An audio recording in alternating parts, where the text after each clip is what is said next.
It's a pleasure for me to be here on our Decom Talks number 5. Today is Thursday, April 24th. And with us today, we have Dr. Parag, who's not able to join us right now as a speaker due to some technical difficulties with X that hopefully we'll resolve. I don't know if you remember from our last Decom Talks number 3, we had Dr. Parag from BigWater, and it's a pleasure to have him today. BigWater, as some of you may know from our third Decom Talks, is a DePIN project focusing on environmental issues. And of course, their state-of-the-art DePIN Air Purifier device is on pre-sale through Hamza Market, our Decom marketplace. But before we got into the chat with Dr. Parag, and due to the fact that we're still having some technical difficulties, I thought I would go ahead and give some updates on our Hamza Decom marketplace. Okay. Right now our devs are working on first of all, the coupon codes, which we should have ready pretty soon. They will allow sellers and buyers to use and issue these coupon codes for discounts on Hamza. And also something else that's pretty important that we're working on is the support for cross-chain payments.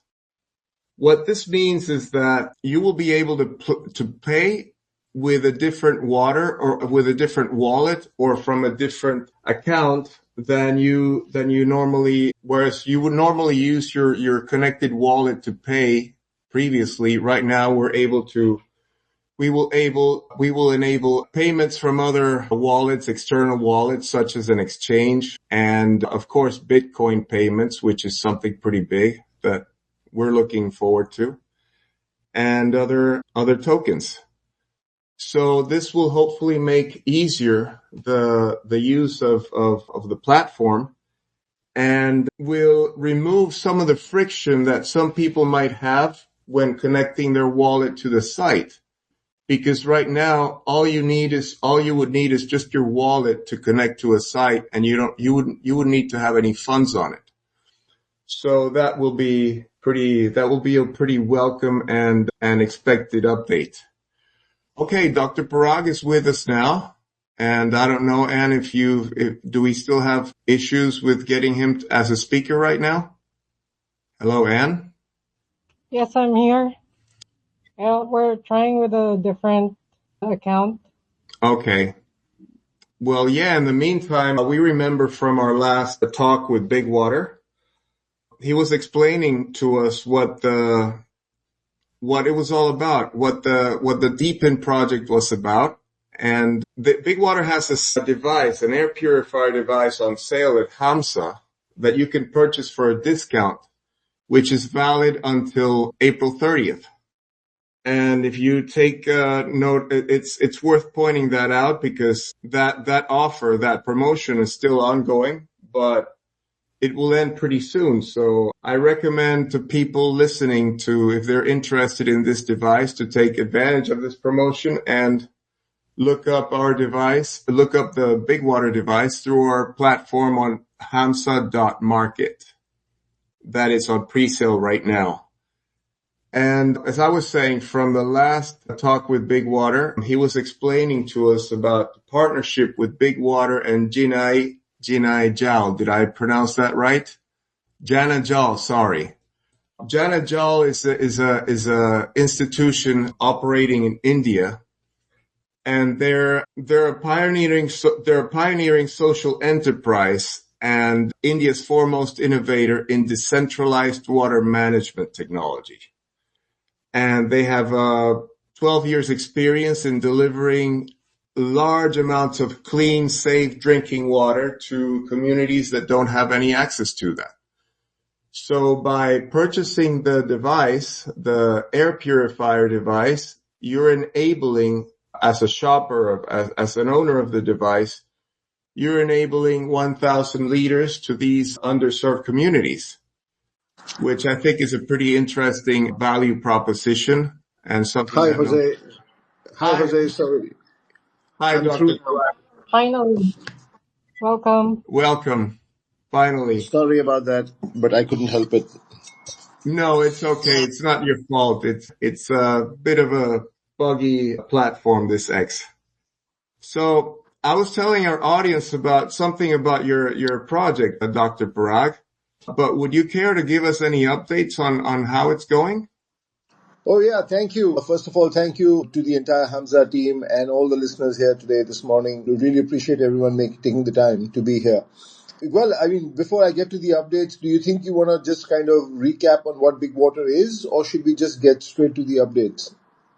Let's do a bit of a recap because we might have some questions about that a bit later on in this chat. Please. Right, that's what I thought. So, Dr. Parag, can you give us a recap of what the BigWater project is for those listening about this for the first time? Yes, absolutely. Most excitedly, the BigWater protocol, as we call this initiative, is an initiative that stands for clean water. The primary objective behind this initiative is to make clean water available to underserved communities around the world. And when we say around the world, we mean absolutely across Asia, including Southeast Asia, Middle East, Africa, and even South America. And this confidence or this aspiration basically comes from the fact that we've actually been a legacy company. So BigWater, basically the evolution of BigWater has basically come from a legacy company called Janajal, which is India's leading innovative technology for decentralized water management, water treatment, and water distribution. Now, that is where we have the ability to deliver millions of liters of clean water in bulk by eliminating all kinds of unnecessary costs associated with the supply chain of water and make it available in the hands of consumers in a very, very efficient and cost-effective manner. BigWater basically aims to capitalize on that ability and expand the ambit of participants in this entire vision and mission. So the BigWater initiative is a DePIN initiative. It's an RWA initiative. I'm assuming everyone here knows what DePIN and RWA is. And our DePIN devices are actually air purifiers, which solves another problem that the world is faced with, which is bad air. And ironically, bad air is a problem which is far more global than bad water, simply because more than 150 countries currently, as we speak, are suffering from bad air. So the BigWater initiative, once again I repeat, aspires to or aims to deliver clean air, clean water. So for every DePIN device that we installed, we would give 1,000 liters of clean water to underserved communities with distribution data brought on chain and tied to an NFT that the buyer of the DePIN device will receive. And that is exactly what we are trying to do. And while the air purifier is being operated, the user receives daily rewards in the form of BigWater tokens.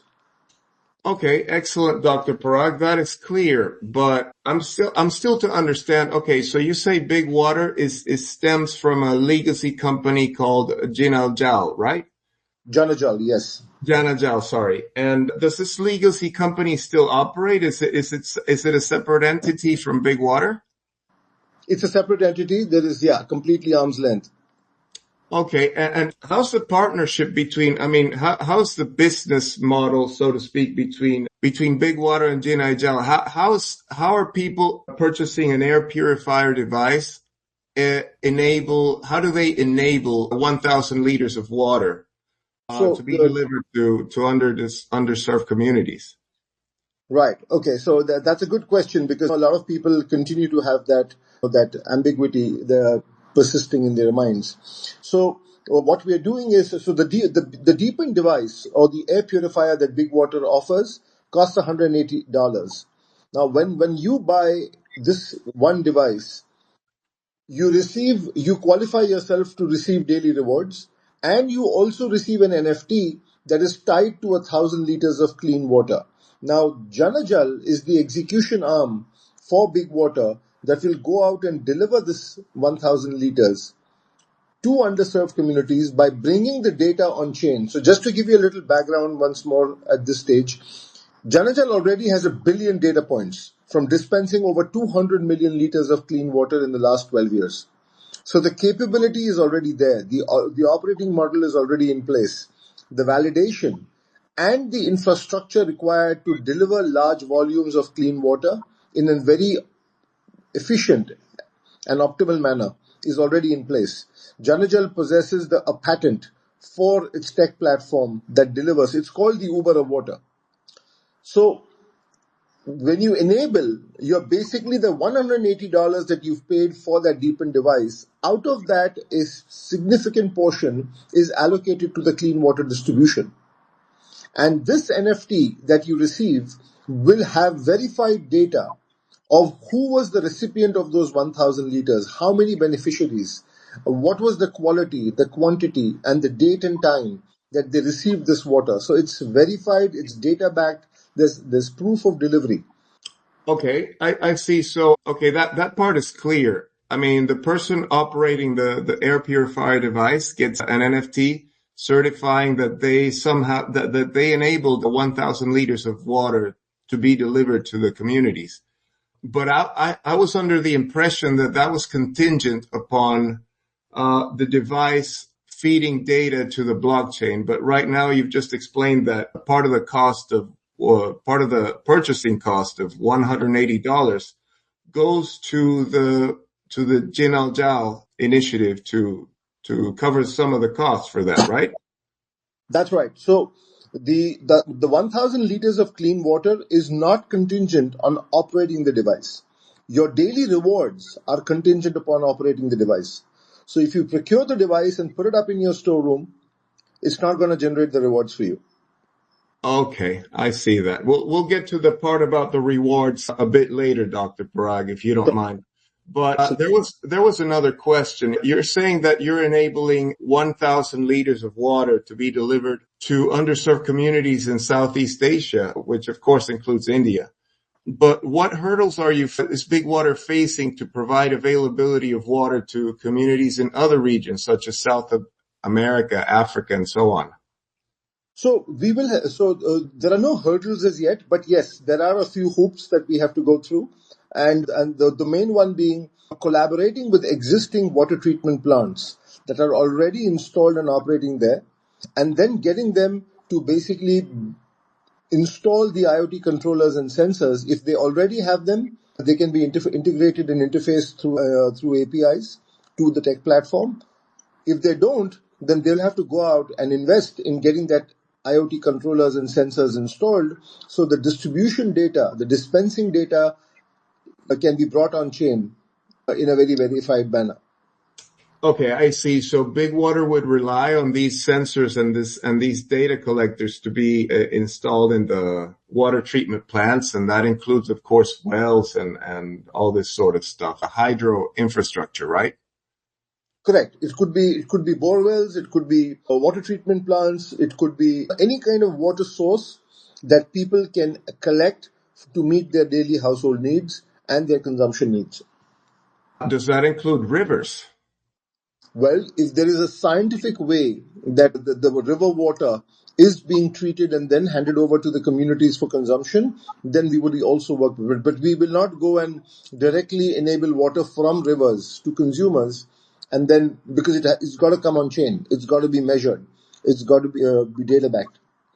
Right. Which brings me to my next question, Dr. Parag. Is there plans for just as you have an air purifier device right now, are there plans for a water data collecting device that's also DePIN and would allow owners to collect rewards while operating the device? In the future, yes. Currently, no. Because obviously there's a lot that can be done with the initiative that we are rolling out. And we keep getting a lot of outreaches from various devices that want to integrate with us and give their customers the daily rewards, the benefit of daily rewards. But we're not getting distracted at this moment. We believe that air purifiers, solving bad air and solving bad water, is good enough a value proposition to begin with. But going forward, at some stage, we probably consider adding others as well, which includes air purifiers or water purifiers. Okay, yeah, well, certainly the air purifying device has a pretty direct impact on the person or the community operating it. I mean, you can see it immediately. But just as you say that there's water and air, is there a third ecological front that BigWater intends to somehow harvest data in the future?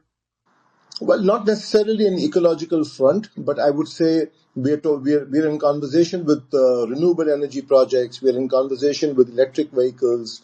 We're in conversation with a lot of these activities, these companies that are running sustainable actions or supporting sustainable actions. And they're all very keen to basically be part of this entire ecosystem of rewards, because obviously that makes an expenditure into an investment. So there's nothing like being able to provide individuals with a passive income stream that sits over and above their basic needs. So if somebody's gone in and procured something, if they can also benefit from a rewards program, then that is being looked at. So we are in dialogue with a lot of these companies, but like I said, we're just putting it out for now because we're already inundated with the kind of response we're getting for our DePIN devices currently that are air purifiers. Exactly. And it seems to me that that is the most efficient way to deal with these problems, these large scale problems, by placing the proper incentives on the individual so that everybody can contribute. Absolutely. Incentivizing individuals to perform actions primarily in their own interest, but also in the interest of the larger community is the way to go. We've already been So as individuals, as professionals, as a team, we've already been part of the sustainable network of the world, the sustainable ecosystem of the world for over a decade now. We understand how that works. What are the dynamics? I don't think it's required that people wait for their governments to do something to solve their daily problems. I think governments have their own problems. They've got macro issues at hand that they wish to address, with all due respect, and they might not have the bandwidth to get down to the micro issues. So if people can solve their own micro issues and inadvertently address macro issues, that's the way to go. Yeah, what I love about this is that the incentives are always positive. I mean, individuals get rewards. They don't get punished. They don't get taken away social credits or some stuff like that. It's not a finance score. It's not your credit score that if you don't pay your bills, you start losing points. It doesn't work like that. The only way one can get penalized is for stalling their good conduct intermittently or delaying it. So it's just about it's all accretive at all times. Exactly. Just as a reminder to our listeners, DePIN stands for Decentralized Physical Infrastructure Network. And what BigWater is trying to do is they're trying to align the good environmental actions with rewards for the individual, incentives for the individual contributing to these networks. So, Dr. Parag, talk to us about the updates on your pre-sale of the air purifier. Yes, so I think obviously we've rolled out the pre-sale of the air purifier about a month ago. We've got phenomenally good response. Lots of queries. I mean, we've got inquiries from around almost 50 countries where people wish to adopt, wish to implement, wish to install these. There have been a lot of procurements. In fact, the first procurement that took place made us very proud because it came from Switzerland, if you please, which I call the clean air capital of the world. And but they saw merit in this. They see merit in this, and so there've been a lot of such procurements. And of course, I have to also touch upon this, that while people can get to our website and order their own devices, we've also enabled procurement through Hamza, and people can pay through USDT, and that is something which we are all very excited about. With the markets looking good, I'm sure people are going to be very, very excited and tempted to basically go out and start putting their wallets to good use. which is pretty noteworthy in itself because in a lot of countries facing sanctions, people don't have access to USD banking services or the traditional means of payment. And Correct. besides, I mean, what could make more sense than having a DePIN company offer their products through cryptocurrency? And of course through us, which we're the Decom marketplace, crypto marketplace par excellence. So yeah, I'm also excited about that, Dr. Parag. And switching gears a little bit, I understand that today you guys made a small purchase on Hamza. Would you care to comment on your experience? Oh yes, I mean obviously we've been curious cats as to how the procurement process really works, and we were pleasantly surprised. It went through like a breeze, very crisp, extremely user friendly, and very seamless, if I can call it. In fact, it's far more enjoyable because you don't have to pull out your card and then enter all the details and wait for the OTP. So obviously this one is way more seamless and authentic, to say the least, because then you don't feel that there could be any phishing activity happening in the back end somewhere that could steal your details. So very assured, lots of self assurance in that, lots of confidence, and like I said, extremely seamless. So it was a pleasure to be actually transacting on Hamza. Exactly. It's one of the most noteworthy features of our marketplace is that we don't collect a lot of data from our users. And so the privacy and the safety is assured. Like you said, we don't, if somebody purchases something on Hamza, they don't have to pull out their credit card or debit card to see the number and give this number and the security code and so on. It's just direct and seamless. You just connect with your wallet, pay with your wallet, and pretty soon you will be able to pay with other wallets outside of the wallet you're connecting with and in more cryptocurrencies that are soon to be supported. But Dr. Parag, I wanted to ask you if the interest, you tell me that there's a lot of people, there's a lot of interest has been aroused in people making inquiries and asking this and that. Have you gotten a lot of feedback or inquiries about how to pay with cryptocurrency with your device? So yes, there have been inquiries, and we have been sending them the link to the listing. Having said that, I think internally at our end, we are focusing more on the B2B channels, on basically conversations with large organizations that have room for bulk deployments. So restaurant chains, cafes, hotels. We're talking to utilities. We are talking about how utilities can offer this to their subscribers on a monthly payout system or mechanism. And that's where the real interest is, because this genuinely is a problem that is bothering people. I've been saying for the longest, bad water is a poor man's problem, unfortunately, because the rich are able to mitigate that problem by buying expensive packaged water. But bad air is a rich man's problem. And because nobody can escape it. So people are Exactly. really concerned. People appreciate this intervention. They love the fact that there is do self good and do community good angle in this initiative. There is a genuine intent to give back. There is experience, expertise, and execution skills that the initiative is backed by. So here's a venture which is not a greenhorn. It's fully mature, marinated, and time tested and proven, and that's what is really holding us in good stead. Yeah, like you mentioned, hotels and certain big businesses. I hadn't thought of that actually, but that's a pretty interesting way to channel these Yeah, devices. Hamza, I mean, even hospitals are looking at this. I mean, the primary good is there's clean air. The secondary good is there's daily rewards, and the tertiary good is clean water going to communities in the world.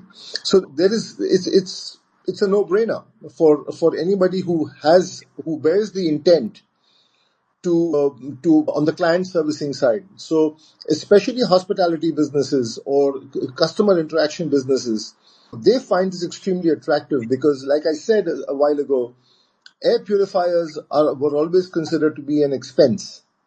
Now it is an investment. And that's the big Exactly. differentiator in mindset. Exactly. When you mentioned hospitals, a pretty weird question came up to my mind, and I hope you don't mind me asking it. But No, please do.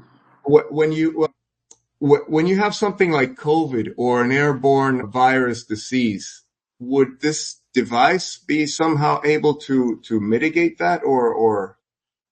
Look, we'll never claim that COVID is what this will get rid of specifically.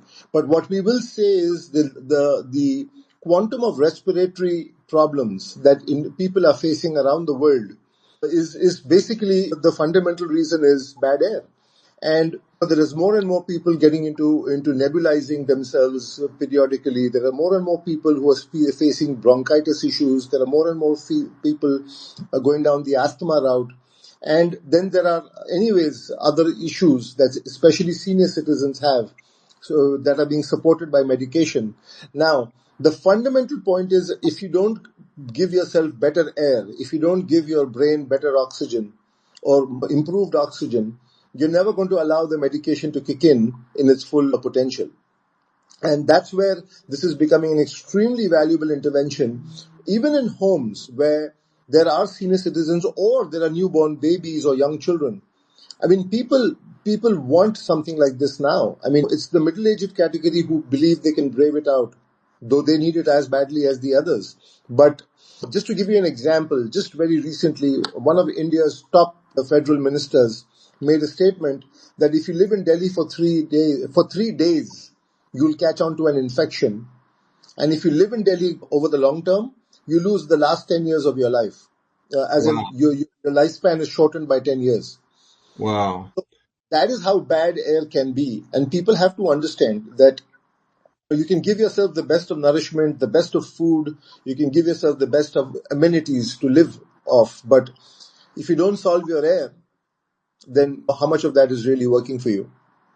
Yes, exactly. Well, certainly a lot of health problems, not to say all health problems, stem from poor oxygen levels in the blood, and that is related to the quality of air that you're breathing as well, I imagine. So this would be, I mean, even cancer. Cancer thrives on poor oxygen blood levels to the internal organs. So having something like this would be a very valuable investment for your health too. Yeah, I imagine that. Right.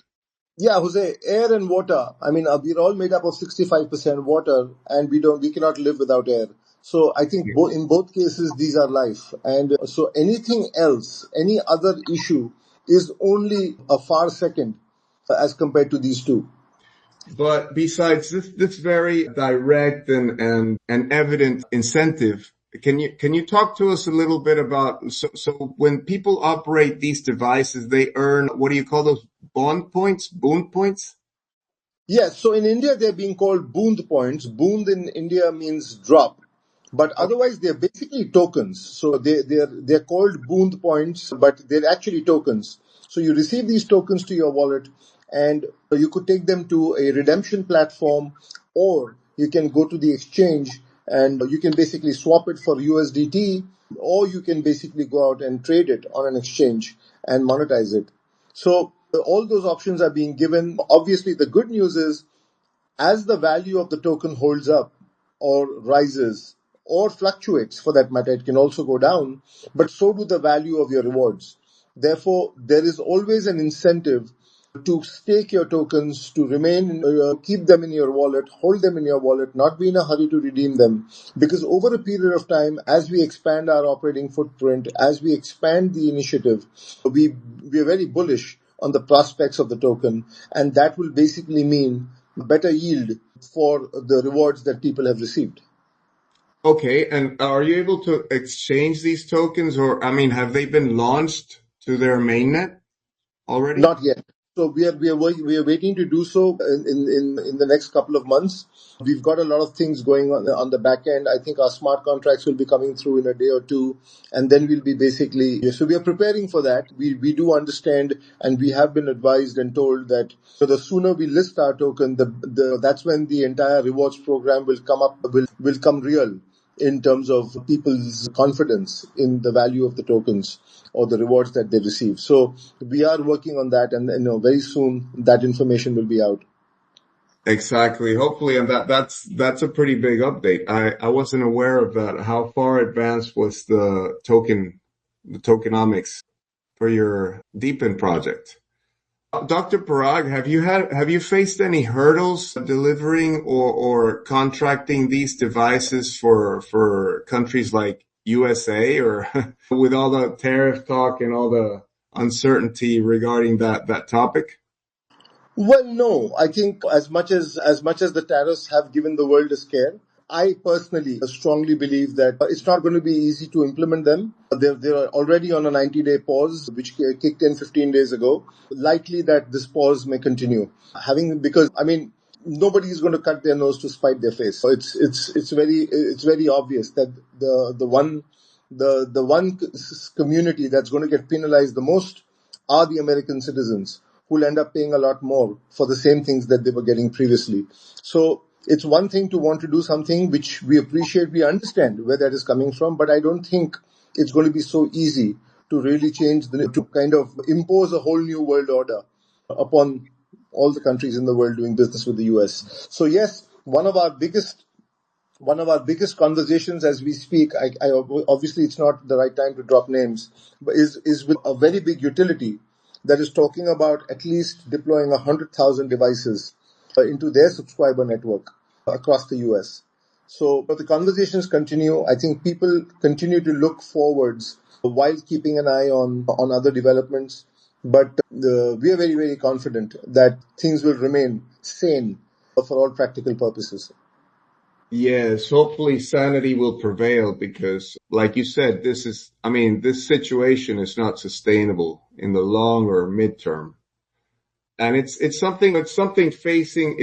one other hurdle facing a decentralized marketplace platform like ourselves because it complicates something that is already complicated enough, which is the logistics and delivery aspect of sales. Yeah, Uh, absolutely. No, it's one thing to aspire to become a manufacturing hub overnight. It's another. I mean, India is known as a services backend, as a services provider to the world, or the backend to the world. China is known as the manufacturer, the factory of the world. So it's not easy to kind of suddenly decide overnight to become the other versus what you are. It's a long process. There's an intensive process into that. Policies have to support it, people have to support it, costs have to support it. There is a lot of shaping of policy that has to take place, which can take a decade, if not more. So I think sanity will prevail eventually. exactly. I mean, this is not something that just happens overnight. Especially, I don't know if you've ever heard of the Triffin dilemma, which is basically what that countries producing the world's reserve currency tend to become in the end just producers of that reserve currency. And all the manufacturing goes elsewhere, which is exactly what has happened. So you can't just roll that back overnight and expect to have all the manufacturing come back to your country. Because I Yeah, mean, I mean, just to that point, Jose, I don't know. I think we've kind of veered off the main topic, but I have to say this since we are discussing economics. The one currency that is really hardened in the last 2 months is the Swiss franc, if you please. It's hardened by almost 20% versus the rest of the currencies of the world.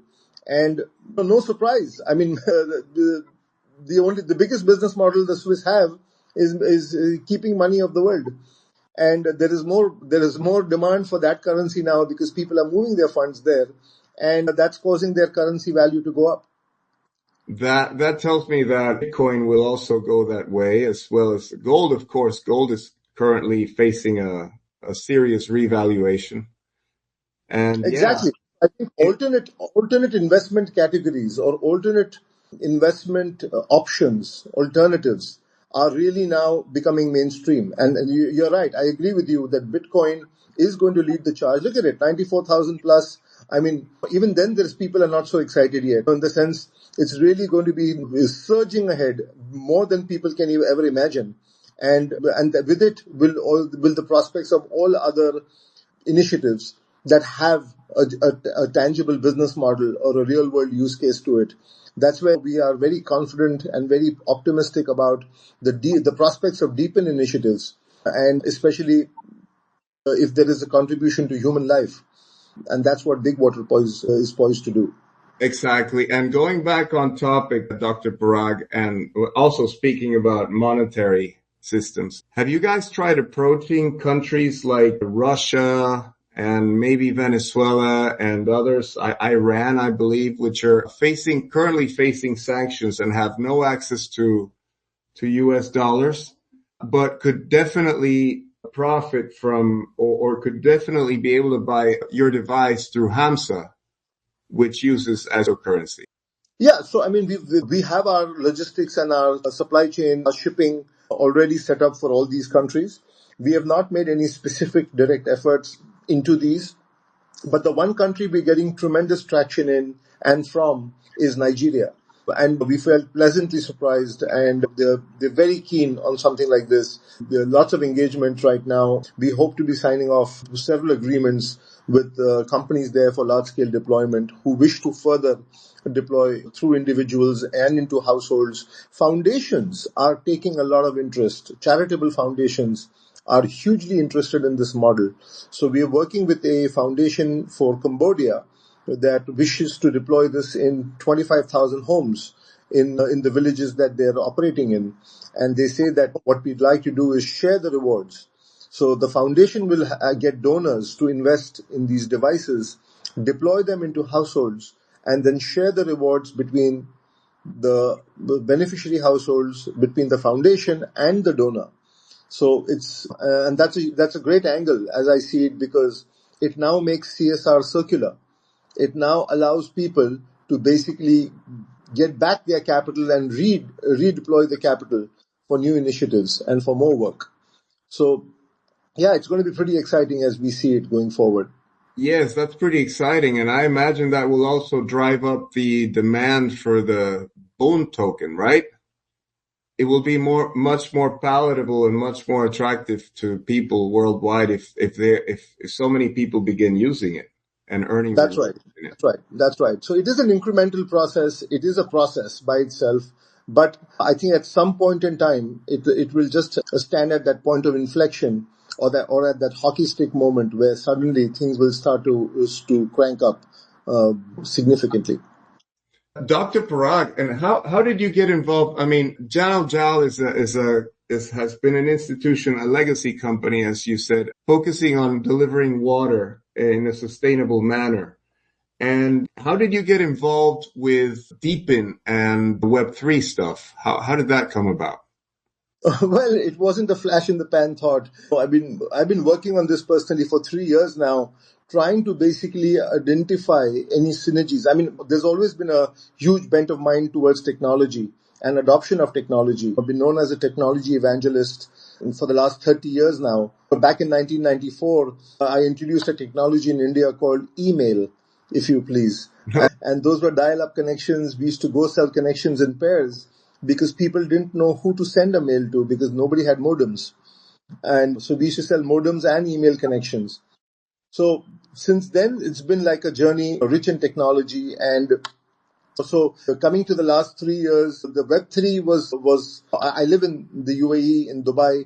Obviously, there are a lot of conversations here around Web3, crypto, and then there was always this intrigue as to how can the Web2 cause be given an extension by creating a Web3 intervention that is actually not really a Web3 but a Web 2.5, so to speak. So didn't want to lose sight of the real world, but always wanted to kind of create that extension through Web3. And this is where over 3 years, I think even the crypto world has evolved. DePIN becoming mainstream, which you rightly said was a decentralized physical infrastructure. This basically created that final click, if I can call it, because inadvertently we realized that we are already DePIN practitioners for over 10 years now through Janajal. And that's exactly what we've been doing. So as the crypto world matured, as that evolved and DePIN became mainstream, suddenly we realized that this was the way to go forward. And so we've had a few iterations in the past. They seemed right, but they were not eventually worthy of being taken to rolled out. But this one clearly made the cut. So yeah, Exactly. that's where. I remember when Web3 became a buzzword in the mainstream public. It was mostly tied to NFTs and stuff like that, which to me, I mean, personally, this is my personal opinion.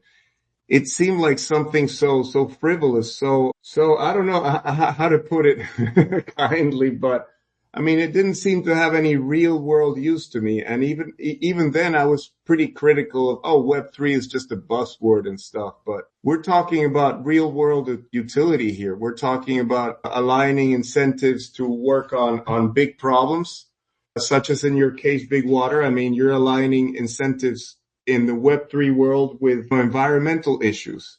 And in our case, we're a Web3 company too. We're aligning incentives with providing a service and creating a bigger marketplaces for the community at large, for the world at large. I mean, that's to me that now I understand that's what Web3 is really about. That's right. I think it's had its own journey, 15, 18 years now since people first heard about the pizza story of how pizza was traded for Bitcoin. But I think it takes about 2 decades for people to really understand the true potential and then unlock that. And I think we are there now. DePIN definitely makes the cut. But there's got to be a real world use case. I mean, even today, there is no real world use case for the Bitcoin. It's just an alternate investment instrument. But the moment any initiative or any new initiative is backed by real world use cases, I think that's when they will give themselves a better chance of surviving the test of time and being around even 5, 7, 10 years later.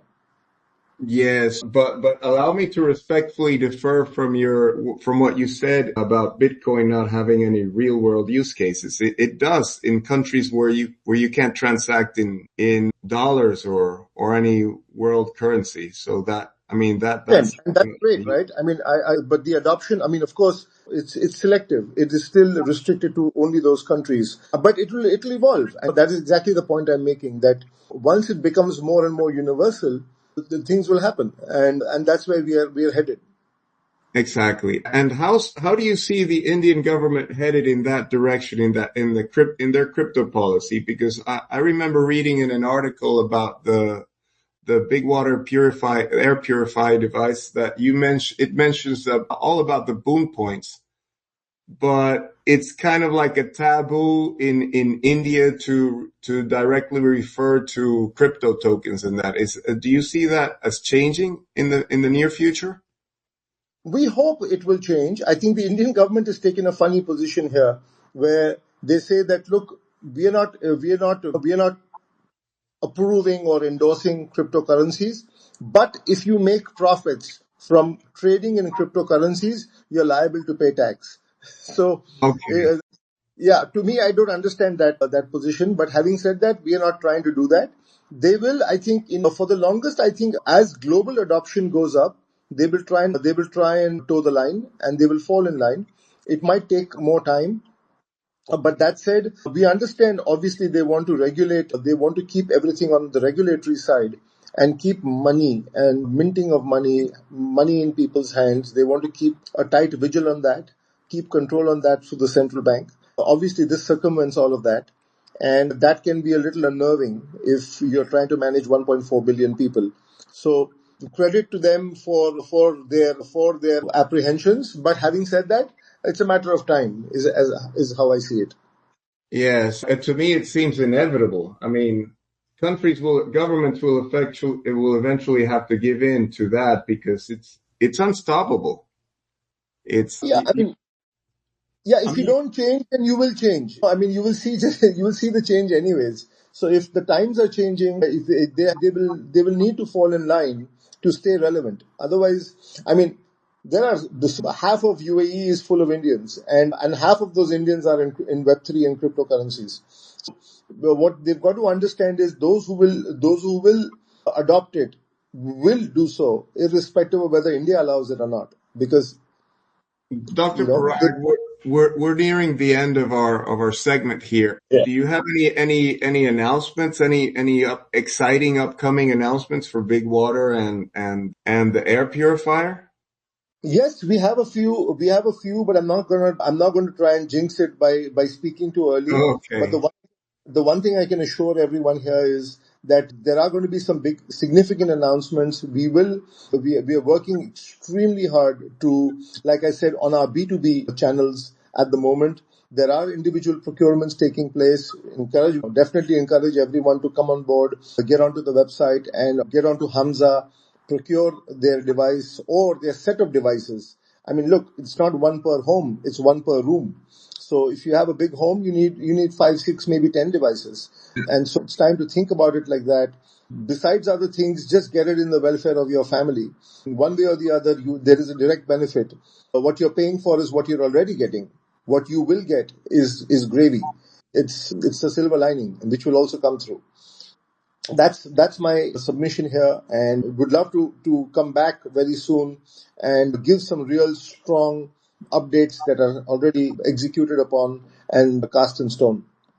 I'm looking forward to it already. And allow me to make a suggestion. I don't know if you can, if that is useful to you in any way, but have you guys considered making like a small ebook explaining all the advantages in detail of the air purifying device and what BigWater is and all the stuff we talked about in this Decom Talks, putting it into an ebook format, and maybe you can distribute this like for really inexpensively through Hamza. And No, that would, that's a great idea. That's a great idea. I think our social media is educating people on the hazards of polluted air. We are telling people what are the sources of bad air, how everybody is faced with that situation, irrespective of where in the world you live. But yes, what we would do well is to compile that into an ebook and just put it out there for people to kind of have a ready reckoner or a reference or something for reference. So yes, thank you for that suggestion. We'll kind of nudge our team to put that together. yes, because people that are interested in your device and would be hesitant to purchase it could at least refer to the book for more detailed information and hopefully be convinced to make the purchase. And hopefully before April the 30th, which is when the promotion expires. Yes, absolutely. So we'll get cracking on that immediately. But allow me to nudge you or urge you to extend that promotion period beyond the 30th of April, if you can. Well, I am at your command, sir. So after we speak, we can change that. Yes, certainly. Yes. Yeah. So yeah, I mean, exciting times, lots of good things ahead. I think the next 90 days is going to be very, very exciting, not only for BigWater, but also for the Web3 community at large. And it's a good time to stay plugged in and just keep yourself strapped up for the journey ahead. It's going to be a roller coaster for sure. It's going to be a wild and exciting ride for sure. Well, Dr. Parag, it's been a real pleasure to have you once again with us. And I think we can pretty much conclude this Decom Talks number 5. Hopefully we can have you again sometime to share with us some more exciting news. And thank you for coming, Dr. Parag. It's been a real pleasure, as I said. Thank you, Jose. Thank you, Anne, and thank you, Mike. Thank you, everyone else who are here. Deeply appreciate the fact that you all took the time to be here. It's our pleasure. It's our pleasure, Dr. Parag. Thank you for having me. Thank you. And well, this about wraps it up. So thanks to all of you listeners to tuning in to our talks. And this will be on YouTube, posted on YouTube soon. So stay tuned to our YouTube channel and to our social media networks for more news on BigWater and that initiative.